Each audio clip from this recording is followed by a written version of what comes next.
Ghalib institute में आज दलित मुस्लिम intellectuals conclave हुआ है और यहाँ पे दलित मुस्लिम एकता को लेकर के बहुत सारी बातें हुई हैं। हमारे साथ प्रोफेसर राजकुमार हैं। सर, ये बताइए कि दलित मुस्लिम एकता की ज़रूरत क्यों है? देखिए, दोनों ही वर्ग, खासतौर पे दलित और मुस्लिम, इस समय पे काफ़ी चुनौतियां महसूस कर रहे हैं। उनके सामने कई जगह तो अस्तित्व का सवाल आया हुआ है। इसलिए ये ज़रूरी है कि लोकतंत्र में सभी वो वर्ग जिनको किसी न किसी प्रकार से दबाया कुचला जा रहा है, वो अपनी बात को आगे बढ़ाएं। उनके अंदर एकता ना सिर्फ उनके अपने खुद के विकास के लिए, बल्कि भारत को एक मजबूत राष्ट्र बनाने के लिए बहुत ज़रूरी है। और यहाँ पे समाज के कुछ पढ़े लिखे साथियों ने ये प्रयास किया है। मुझे लगता है कि ये प्रयास ना सिर्फ इन दोनों लोगों के लिए, बल्कि इन दोनों वर्गों के लिए, बल्कि इस देश के लिए भी एक नई मंजिल हासिल करेगा, नई सफलता हासिल करेगा।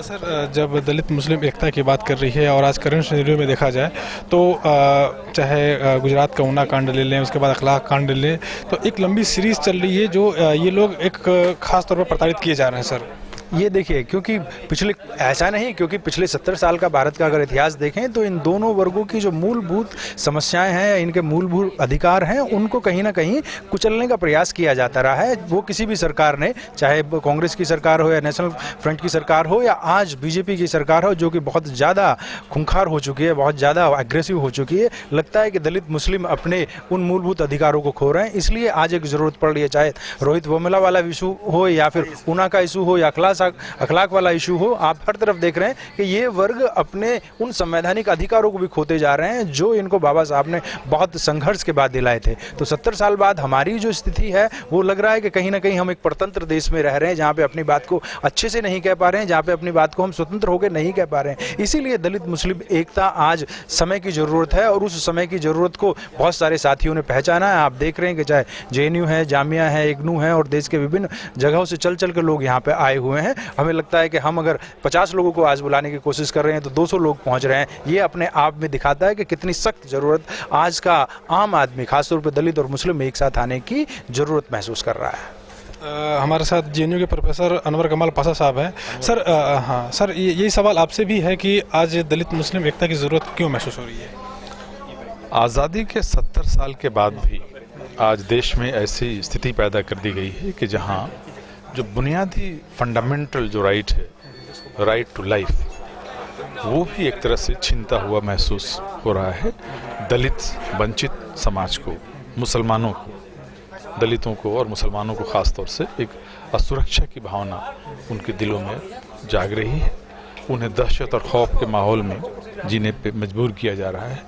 इसलिए इस देश का दलित, इस देश का मुसलमान, ये दोनों वंचित समाज के लोग हैं, ये दोनों बहुजन समाज के लोग हैं।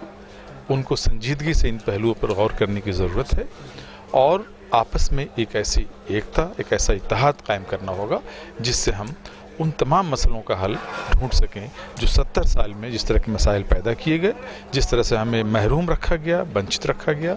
जाहिर है कि ये एकता ही हमें उन महरूमियों से निजात दिला सकता है और उसी एकता की जानिब हम चाहते हैं कि देश को ले जाएं, देश और राष्ट्र को एक डायरेक्शन अता करें। क्योंकि जिस तरह से मनुवादी शक्तियों ने इस देश को बांटने का काम किया है, इस राष्ट्र को बांटने का काम किया है, इस देश के लोगों को जाति के नाम पर, धर्म के नाम पर और दिगर दूसरे इश्यूज़ के नाम पर उनको बांटा है, जाहिर है कि एकता ज़रूरी है ताकि उस षड्यंत्र को नाकाम किया जा सके और इस देश को एक पॉजिटिव, एक मुस्बत दिशा दी जा सके। सर, अभी 2 दिन पहले ही एक डेटा आया है मुस्लिमों के एजुकेशन से रिलेटेड कि आधी मुस्लिम आबादी जो है वो अनपढ़ है। 43% जो है मुसलमान एकदम अनपढ़ है, वो स्कूल तक उन्होंने दरवाज़ा भी नहीं देखा है।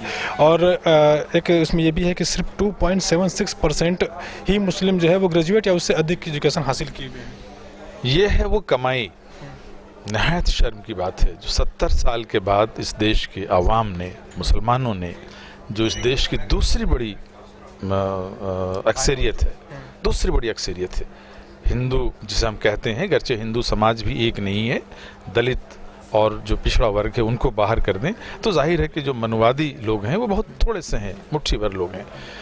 उस समाज में इतनी बड़ी आबादी का अनपढ़ रह जाना, लगभग आधी आबादी का अनपढ़ रह जाना, ये पूरे देश के लिए शर्म की बात है।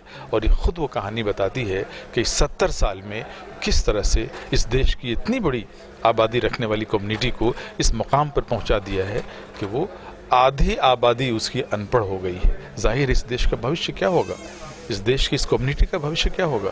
ये क्या अपने आप हुआ है?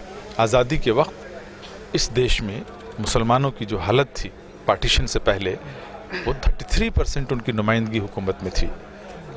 तालीम के एतबार से मुसलमान इस देश के सबसे ज़्यादा एजुकेटेड कम्युनिटीज़ में से थे। आज उनकी हालत ये हो गई है कि उनकी आधी आबादी अनपढ़ और जाहिल बना दी गई है। जाहिर है कि इस सिचुएशन के लिए ज़िम्मेदार कौन है?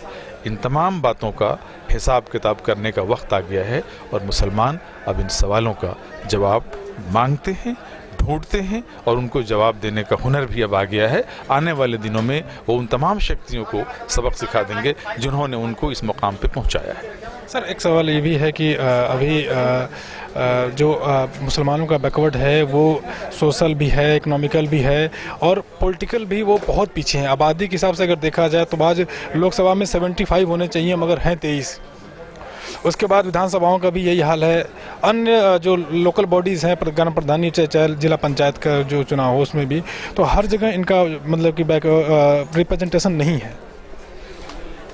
इतनी बड़ी आबादी होने के बावजूद आपने खुद ही ये बताया कि जो डिसीजन मेकिंग बॉडीज़ हैं, पार्लियामेंट है, विधानसभाएं हैं, असेंबलीज हैं स्टेट्स की, या जो दूसरी इलेक्टेड बॉडीज़ हैं, जो डिसीजन मेकिंग बॉडीज़ हैं, जहाँ पे मंसूबे बनाए जाते हैं, उनको इम्प्लीमेंट करने के जाहिर है कि जो स्कीमें हैं, जो स्ट्रेटजी है वो बनाई जाती हैं, उन तमाम बॉडीज़ में मुसलमानों का ना होना, माइनॉरिटीज़ का ना होना या बिल्कुल ना के बराबर होना, ये खुद ब खुद बताता है कि इस मुकाम पे उन्हें पहुंचाने का जो पूरा मंसूबा या षड्यंत्र है वो किस तरह से किया गया है, ताकि मुसलमान कहीं भी फैसला कुन पोजीशन में न रह पाए, वो कहीं भी डिसीजन मेकिंग पोजीशन में न रह पाए, वो सिर्फ गुलाम और महकूम और जाहिल और अनपढ़ बन करके रहे।